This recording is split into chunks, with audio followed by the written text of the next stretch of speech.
our Tremolo Series. In this series, we're going to share with you tremolo pedals by some of our favorite manufacturers. Thanks for joining us.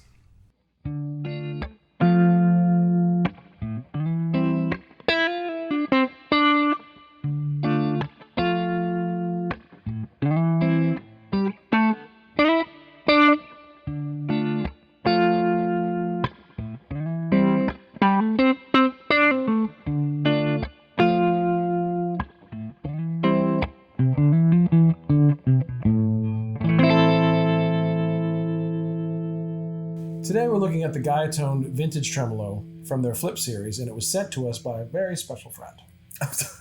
Not to lie. I got through it. Yeah, Brain Landreth. Thanks a lot for sending this out. Brian's been a friend of the show since the very beginning. Yeah, he was one of the first subscribers, and so we appreciate that.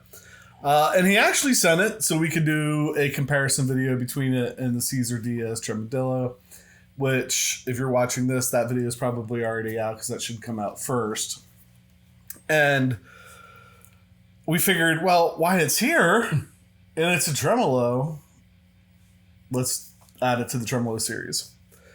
So, interesting box. I think, the Flip series, I had a envelope filler, their funky box, for several years. Had a tube in it. I think Warren Haynes at one point used the funky box. He might still use this, or there's some, and when Warren uses stuff, I know both Brian and I appreciate that. Yes, that's true. So, we're going to take it for a spin.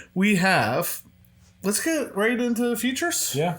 All right, not much of a backstory here. We have a speed, intensity, and a tone.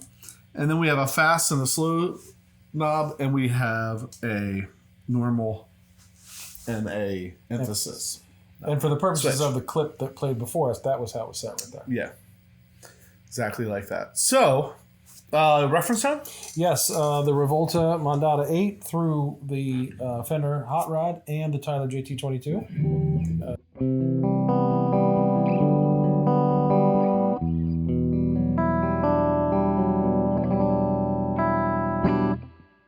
That sounds good just by itself. Yeah.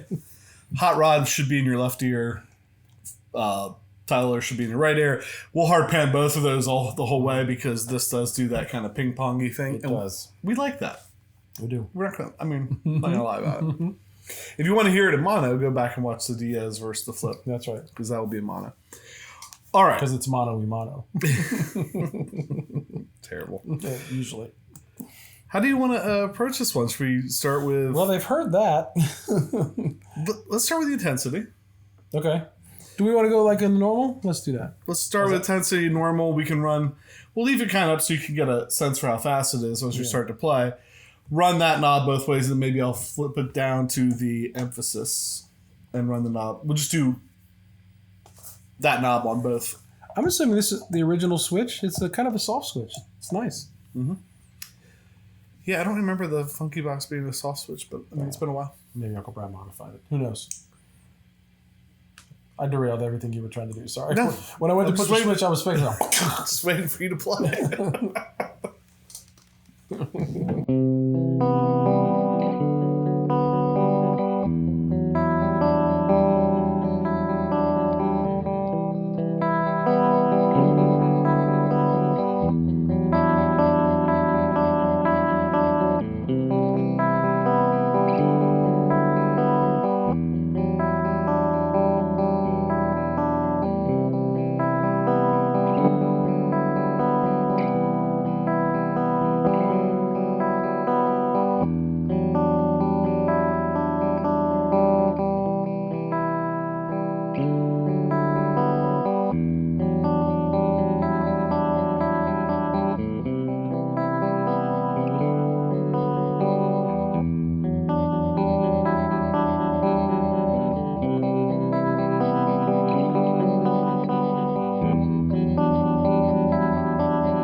like the throb on that, but it does automatically ping pong back and forth. Yeah. Brian had sent me a recording or posted a recording not too long ago. If you check out his channel, I'll try to put a link down below to his channel, where he was using that pedal.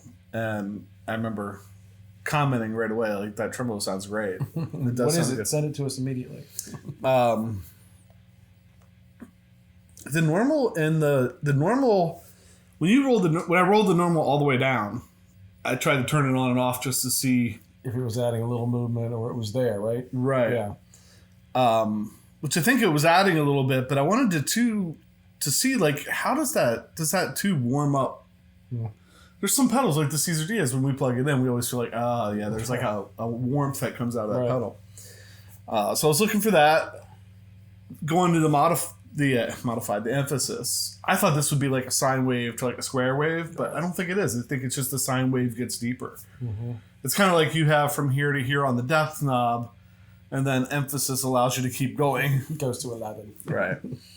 But it's a really nice sounding tremolo. It is. What about the speed? Speed. So we'll run slow to fast, and then flip that switch and see what happens. Yeah, because I don't. Well, I don't know. I don't You know might, either. but I don't. You want to leave this kind of heavy? Yeah, I think that way everybody can hear it.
It definitely got way faster. I don't know that I digested the slowest slow and then flipping to fast while it was on the slowest slow. Yeah, It must There's be not a so huge- slow. it's not like a huge difference. Right. If it had the light that pulsed, like you could probably see a little bit better because we were trying to. I know I was trying to rely on my ears. It doesn't. Some of the Leslie pedals we did would go like Right. the slow would go from here to here, and then The fast would pick up where it left off. pick up where it left off or overlap a little bit. Right. Seems to be a bigger overlap, Yeah, especially on the speed on the fast side. but it. If we had not done the 10 alternative ways to get a Leslie sound, this pedal would have been in that episode. Mm. There's been a couple times moving that where I've been like, if you had a chorus sitting over top of that, Right. especially with the stereo, and then when we did that, we did it all mono. So if we came back and did like 10 stereo ways to get approximate a Leslie sound, that with a chorus would sound amazing. It would. It sounds great. That natural ping pong that it has in there Right. is set really nicely. And we haven't played it mono yet, so it should be interesting to see how Right. that affects, without it ping pong, how that affects the speed. There's one more switch or knob on there that we have not done, which is the tone knob. Yeah, that thing. So we have that at noon. I guess if you start playing, I can roll it down and then roll it back up. All right.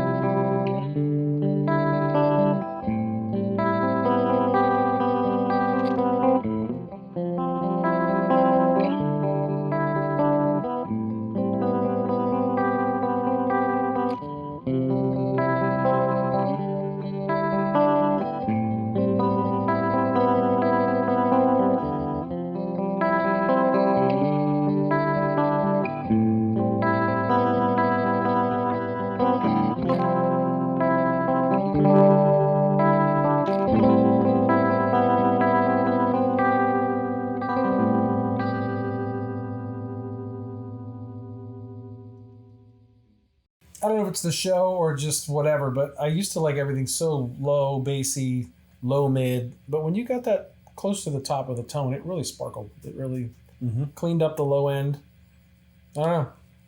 It's kind of subtle, but it works. But it wasn't unusable in either way. No, when you got to the top, I was kind of bracing myself to think maybe I wouldn't be able to dig in as much or rake, and it wasn't brittle. Right. And even on the low side, it wasn't like a blanket over it. Wow. We've got no horse in the race here, but we're gushing over this pedal because it sounds great. It does. It sounds good. Good job, Uncle Bry. Yes, we appreciate it. And you know what? What do you want us to send you back? If he says I have a pedal and it's great, yeah. he's a tone hound. So, anything else that we missed? Anything we should have done? Should we have played it in mono? I think we'll have it in mono in the other video. Right. I think for this, this is one of those pedals that kind of falls into the unattainium category, right? Because it's becoming kind of rare, and now I see why the price is being driven up on it. I don't see why the price is being driven up as much as it has been. Yeah, you'd think like Josh got reviewed it or something. Right. That's what happens then. Yeah, because I don't want to quote any prices, but I know that they're getting really ridiculous high, on par with the Caesar DS pedals. So, I mean, not unattainable, but just there's a lot of it's great... not a Klon. You can buy several of these. There's a lot of great sounding tremolos, though, before you spend 600 or 700, 800, whatever it is on that. Right. Unless Uncle Bry puts his up for sale, then it's totally worth that price. That's and you should buy it immediately. It's celebrity owned. So, I think that's it. That is it. Always like to take a moment and thank everybody who is subscribing, clicking the notification bell, hitting the like button, leaving comments down below, going out to Instagram or Facebook anytime you interact with the show. It really helps us out. Please stop by the new website. All the videos in the Tremolo series are there and in one place, and you can kind of click through and see them all in one place. It makes it nice to watch. And as always, a big shout out and thank you to our members. And I think with that, I'm PJ. On behalf of the Beard, reminding you, no matter what you hear, you never have too much gear. Especially when Uncle Brian throws it in a box and ships it to us. I don't know what else to play. I played so many different things already.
Please turn to him on page 408. Oh, man. That does sound good. that does sound good. Gosh.